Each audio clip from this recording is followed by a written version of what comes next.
마태복음 18장 21절에서 35절까지 이 말씀입니다. 그때 베드로가 나와 이르되 주여, 형제가 내게 죄를 범하면 몇 번이나 용서하여 주리이까? 7번까지 하오리이까? 내게 이르노니 7번뿐 아니라 7번을 70번까지라도 할지니라. 그러므로 천국은 그 종들과 결산하려 하던 어떤 임금과 같으니 결산할 때 10,000달란트 빚진 자 하나를 데려오매 갚을 것이 없는지라. 주인이 명하여 그 몸과 아내와 자식들과 모든 소유를 다 팔아 갚게 하라 하니 그 종이 엎드려 절하며 이르되 내게 참으소서 다 갚으리이다 하거늘 그 종의 주인이 불쌍히 여겨 놓아보내며 그 빚을 탕감하여 주었더니 그 종이 나가서 자기에게 100데나리온 빚진 동료 한 사람을 만나 붙들어 목을 잡고 이르되 빚을 갚으라 하매 그 동료가 엎드려 간구하여 이르되 나에게 참아주소서 갚으리이다 하되 허락하지 아니하고 이에 가서 그가 빚을 갚도록 옥에 가두거늘 그 동료들이 그것을 보고 몹시 딱하게 여겨 주인에게 가서 그 일을 다 알리니 이에 주인이 그를 불러다가 말하되 악한 종아, 네가 빌기에 내가 네 빚을 전부 탕감하여 주었거늘 내가 너를 불쌍히 여김과 같이 너도 내 동료를 불쌍히 여김이 마땅하지 아니하냐 하고 주인이 노하여 그 빚을 다 갚도록 그를 옥졸들에게 넘기니라. 너희가 각각 마음으로부터 형제를 용서하지 아니하면 나의 하늘 아버지께서도 너희에게 이와 같이 하시리라. 여러분, 마태복음 18장의 말씀은 공동체 그리고 교회에 대한 말씀이라고 말씀을 좀 드렸습니다. 그리고 오늘 말씀의 주제는 용서에 대한, 그러니까 교회와 공동체라고 하는 큰 전제 안에서 주제는 용서에 대한 그런 말씀이라고 할 수가 있겠습니다. 먼저 여러분, 이 용서라고 하는 사전적인 의미가 있거든요. 용서는 여러분 뭐 잘 아시겠지만 사전적인 의미로 다시 한번 생각을 해보면 이런 뜻입니다. 다른 사람이 지은 죄나 잘못에 대해서 꾸짖거나 벌하지 않고 너그럽게 봐준다. 이게 이제 사전적인 용서의 의미입니다. 조금 더 쉽게 용서에 대해서 이야기를 하면 한마디로 이런 거죠. 용서란 상대방에 대한 안 좋은 마음을 지워버리는 것. 상대방에 대한 안 좋은 마음을 지워버리는 것. 그게 이제 용서라는 거죠. 그러니까 나에게 함부로 했던 말이라던가 나에게 함부로 했던 어떤 행동들을 지워내는 것. 근데 여러분, 이 용서가 참 말이 쉬운데 이 용서가 참 여러분 어렵잖아요. 또 이렇게 왜 어려운가 생각을 해보았더니 내 안에 그것으로 인한 상처가 있기 때문에 그게 참 용서가 이제 어려운 겁니다. 근데 말씀은 우리에게 무엇이라고 이야기를 하느냐? 용서하라는 거예요. 용서하라는 겁니다. 그리고 그 용서에 대해서 오늘 베드로가 이렇게 질문을 하는데, 여러분 21절의 말씀을 좀 보세요. 그때 베드로가 나와 이르되 주여, 형제가 내게 죄를 범하면 몇 번이나 용서하여 주리이까? 7번까지 하오리이까? 이렇게 이야기를 합니다. 그러니까 여러분, 그 당시에 이 유대 문화가 어떤 문화가 있었느냐? 그러니까 자신들이 어떤 종교적인 책무를 이렇게 수치로 나타내는 그런 습성들이 있었습니다. 뭐 나는 1번 정도, 2번 정도, 3번 정도. 그래 나는 3번까지는 뭐 참아줄 수 있어, 용서해줄 수 있어. 이렇게 어떤 데이터화 시키는 거죠. 나의 어떤 종교적인 책무를 데이터화 시키는 그런 문화들이 있었습니다. 그래서 이스라엘 랍비들은 이 정도로 이야기했답니다. 상대방이 잘못하면 3세번까지는 좀 용서를 좀 해주어라. 이런 배경을 좀 가지고 있었습니다. 근데 오늘 말씀해 보니까 베드로는 몇 번 용서해 주자고 이야기를 하느냐? 7번 용서해 주겠다. 그러니까 나름 베드로가 여러분 최고로 내가 용서해 줄 수 있는 한계까지 이야기한 거예요. 나는 7번까지 용서해 줄 수 있다. 또 유대인들에게 있어서 완전수가 여러분 7이잖아요. 그러니까 나는 7번까지는 최대한도로 노력하면 용서해 줄 수 있다. 이 정도는 해야지. 이렇게 베드로가 이야기를 했습니다. 그리고 칭찬을 들을 줄 알았습니다. 예수님께서 이렇게 이야기를 하시는 거예요. 7번씩 70번. 7번씩 70번 하면 여러분 한 490번 정도 되잖아요. 그러니까 너희는 이렇게 용서해주고 또 용서해주고 용서해 주어라. 그런데 어떻게 하면 그렇게 용서해 줄 수 있느냐? 여러분, 우리에게 그렇게 용서하라면 용서해 줄 수 있겠습니까? 용서해주고 490번, 이 490번이라고 하는 것은 여러분 계속 최대한 그만큼 계속해서 용서해주라 이런 뜻이거든요. 그러면서 예수님께서 예와 하나를 이야기를 해주시는 거예요. 임금과 종이 나옵니다. 근데 종이 임금에게 돈을 빌렸어요. 얼마를 빌렸느냐? 1만 달란트. 1만 달란트를 빌렸습니다. 여러분, 이 1만 달란트가 이제 어느 정도냐? 도대체 이 금액을 좀 우리가 좀 알아야 되거든요. 일반 달란트 여러분 얼마나 정도 되는 금액일 것 같아요? 제가 대충 어린 잡아서 한번 계산을 해봤습니다. 먼저 여러분, 한 데나리온은 뭐 여러 차례 나왔으니까 한 데나리온은 한 노동자가 하루 일하는 일당입니다. 일당. 한 달란트는요 6천 데나리온이에요. 한 달란트는 6천 데나리온. 그러니까 일당이 만약에 한 10만 원쯤 되면 6천일을 일해야 벌 수 있는, 그러니까 한 1원도 쓰지 않고 다 모여야만 될 수 있는 그런 돈이거든요. 그러니까 1만 달란트는 6천 데나리온. 그러니까 대충 계산을 또 해보면 1년이 여러분 360일이잖아요. 10년 하면 3,600일. 그러니까 거의 한 20년 정도를 한 푼도 쓰지 않고 있는 그대로 다 모아야 이제 1달란트 되는 거예요. 1달란트.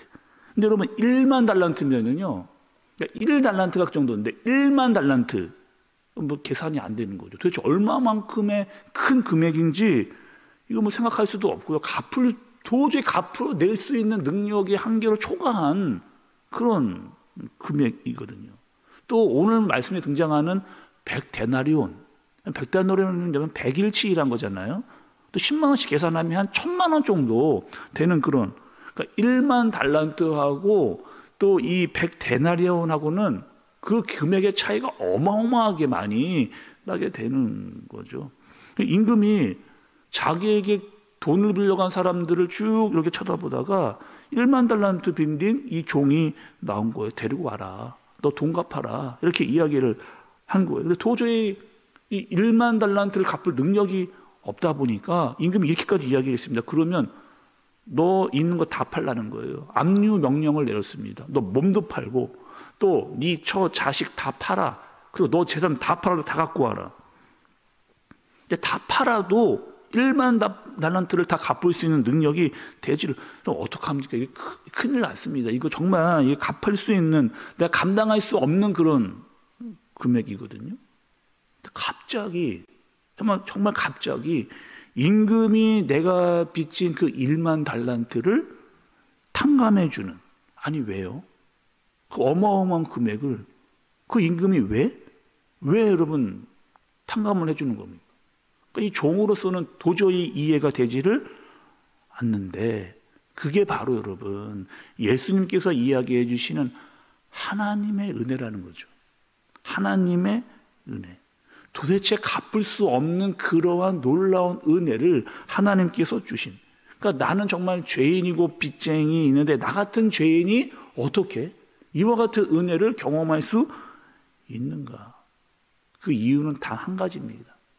임금이 그 종을 보니까 너무 불쌍한 거예요. 너무 딱해 보이는 겁니다. 그래서 은혜를 베풀어 준 겁니다. 갚을 수 없는 놀라운 은혜를 그 종에게 베풀어 준 거죠.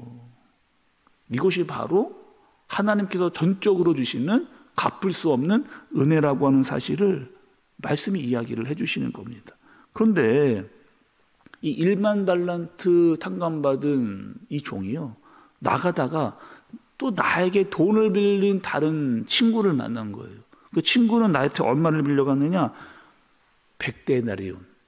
그러니까 나는 금방 1만 달란트를 탕감받고 나왔는데 돌아 나오다가 내 동료에게 100데나리온, 그 100데나리온 갚으라 라고 이야기하면서 멱살을 잡고 쥐고 흔들면서 인간 이하의 취급을, 자신은 1만 달란트를 탕감받고 나오면서 100데나리온을 빌린 그 동료를 멱살을 잡고 흔들며 돈 갚아내라고 마구 흔들어내는 겁니다. 인간 이하의 취급을 하고 도저히 안 되겠다. 너 경찰서 가자 싶어서 감옥에 집어넣어버리는, 여러분 이런 일인 거죠. 그 이야기를요 임금이 들은 거예요. 임금이 듣고 너무나 기가 차고 너무 괘씸한 거 여러분 아니겠어요? 다시 그 종 잡아와라. 다시 그 종 잡아와서 네가 어떻게 감히 네가 어떻게 나에게 그렇게 큰 금액을 탕감받고 나가서 그 정도의 일도 그 사람에게 베풀어 주지 못했느냐. 나는 너를 그렇게 불쌍히 여겼는데 너는 그 사람을 왜 불쌍히 여기지 않았느냐. 너도 감옥에 들어가라고 이야기해서 감옥에 집어넣어버리는 거죠. 여러분 오늘 말씀의 핵심은요, 여기 오늘 본문에 등장하고 있는 이 탕감이라고 하는 이 단어와 용서라고 하는 이 말의 어원이 같은 어원이에요. 이 탕감이라고 하는 말과 이 용서라고 하는 이 단어의 어원이 같은 어원입니다. 그러니까 내가 너에게 그 큰 금액을 탕감해 줬다는 것은 너의 그런 큰 용서를 너에게 해 주었는데, 엄청난 은혜를 용서를 네가 받았는데 너는 다른 사람을 용서하지 않았다는 겁니다. 그리고 오늘 말씀의 결론은 여러분 이렇게 끝이 나거든요. 35절의 말씀을 좀 보겠습니다. 너희가 각각 마음으로부터 형제를 용서하지 아니하면 나의 하늘 아버지께서도 너희에게 이와 같이 하시리라. 이렇게 얘기해요. 여러분 이 말뜻이 어떤 말뜻으로 들리세요? 이 말씀이 마치 이렇게 들리지 않습니까? 우리가 하나님께 용서를 받으려면 먼저 다른 사람을 용서해 줘야 된다는 거죠. 다른 사람을 용서해 줘야 하나님도 우리를 용서해 준다, 이런 의미로 들립니다. 근데 여러분 말씀을 잘 들여다보셔야 돼요. 지금 임금과 종의 그 예화의 말씀을 잘 기억하면서 그 뜻을 이어서 이 말씀으로 정리를 해야 되거든요. 그런 뜻이 아닙니다. 임금이 먼저 종을 탕감해 준 거예요. 그러니까 하나님께서 먼저 하시는 겁니다. 뭐든지 먼저. 사랑도 먼저 하시는 거예요. 먼저 나를 찾아오시는 거예요. 먼저 나를 불쌍히 여겨주시는 거예요. 나에게 먼저 은혜를 주시는 거예요. 나를 먼저 용서해 주시는 거예요. 나를 먼저 사랑해 주시는 겁니다. 너희는 그것을 알라는 거죠.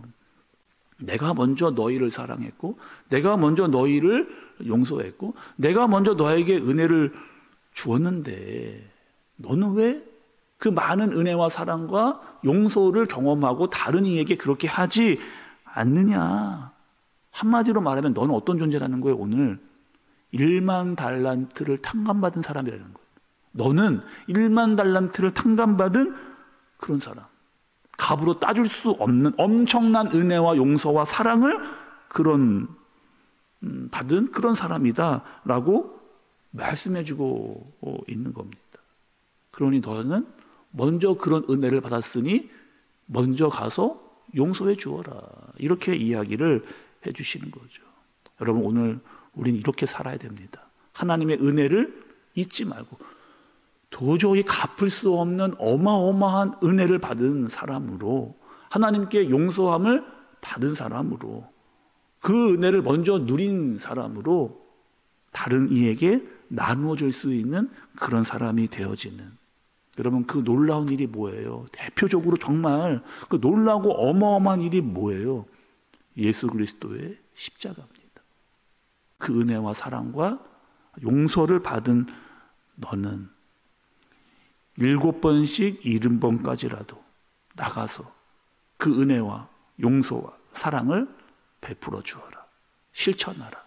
그 일을 감당하는 저와 여러분들 되어지기를 예수님의 이름으로 축복합니다. 기도하겠습니다. 하나님 아버지, 우리는 말할 수 없는 하나님의 은혜와 사랑과 용서를 받은 자입니다. 그런데 자꾸 이 사실을 잃어버립니다.